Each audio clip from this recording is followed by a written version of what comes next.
Under the rule of unintended consequences, if this passes, here's what I see happening in the future, and what do we do about it?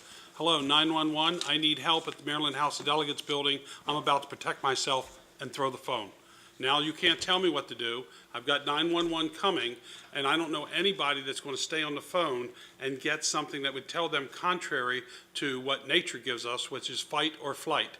And so we're trying to legislate away the part of the fight. If that, most people, I think, would what they would do if this passes. And how do you stop that? When I just pick up the phone and say, here's my address, I need help, or just call the phone and hang up.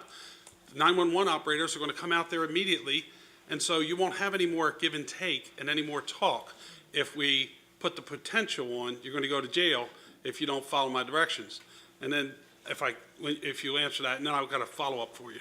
Well, I like your example, and in the case of your example, I guess this wouldn't apply to you because you wouldn't be on the phone to hear what the directions were. Well, what I'm saying, it won't apply to anybody because there's Well, I think it will. But there's nobody in their right sense of mind who is going to let you tell me what to do if I'm in a dangerous situation at my home. Well, and I think that the operator... In the example that I gave you, the person was not in their home and they were observing someone else's behavior, and I specifically said a citizen on patrol. Okay. That type of situation. So you might not be in danger and then decide to engage an individual that you think is Citizen on involved patrol in is some going to other dial type of 911 and hang up. activity.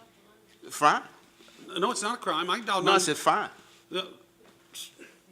Well, we're not going to achieve anything except stopping the Sure we will. communication Sure we will. between 911 when they might be able to help. Everyone, I don't believe, Delegate, everyone would have the mindset to do that. Most people would communicate in a situation where they are observing and they're trying to be a citizen on patrol. They're going to communicate because they're waiting for the dispatcher to say, what does the person look like? Will 911 operators be giving legal advice? No, I have some amendments. I was told it wasn't appropriate to give you the amendments here, but I have Amendment 713723 that gives basically the 911 operator immunity from civil liability or any act or omission in the course of performing the operator's duties. So they can tell you to go shoot yourself and they're not in trouble. They can tell you to drop the baby and run, and you're not in trouble. They're not in trouble. Within reason, if that would be. Does it say within reason? It says, what it basically says is that their immunity or their civil obligation is the same now as it would be in this bill if it passes. So if they could be prosecuted now for them telling you to drop your baby, they will be prosecuted under this bill. Well, I'm sure that they have immunity now from giving you advice, and they give you advice. Well, then they would have immunity then, But if you pass this bill. are they going to be lawyers?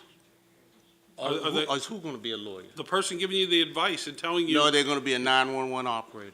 Okay, so we have to, what happens when they say, and I know that you're in your house, the intruder just came in, I got my kids in the house. That's a totally different bill. Well, no, Okay. this bill, the 911 operator I'm going to call. Okay. Help, they're coming in my house, and my kids are on that side of the house, and I'm over here, and I have a firearm, and the 911 operator says to me, put down your firearm and retreat and leave your kids. Now, if I don't listen to that 911... Well, I think you know that that's probably your obligation at this point under the Castle Doctrine.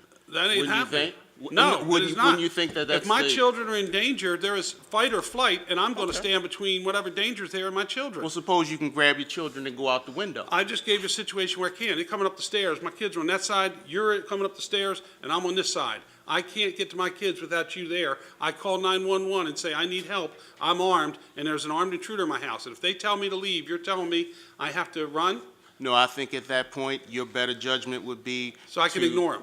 To ignore them, Okay, yes. I can ignore them then? Okay, Yeah. that's good. If we can ignore them when they give us advice, I don't have a problem. Well, Thank your you. bill basically says that, as long as you don't believe that it will lead to your own bodily harm or someone's bodily harm. It says we can just ignore what the 911 operator tells us then? Yeah, that's right.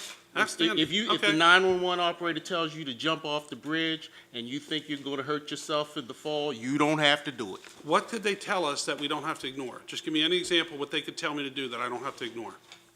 To tell you to Well, if they do- tell me, what could they possibly say, Smigiel, I want you to do this, that I don't have to ignore, that I got to listen to them? Well, it all depends on the situation. Give me Delegate. any one, any I situation can't in think the of world. one at the moment. Okay. Thank you, Mr. Chairman.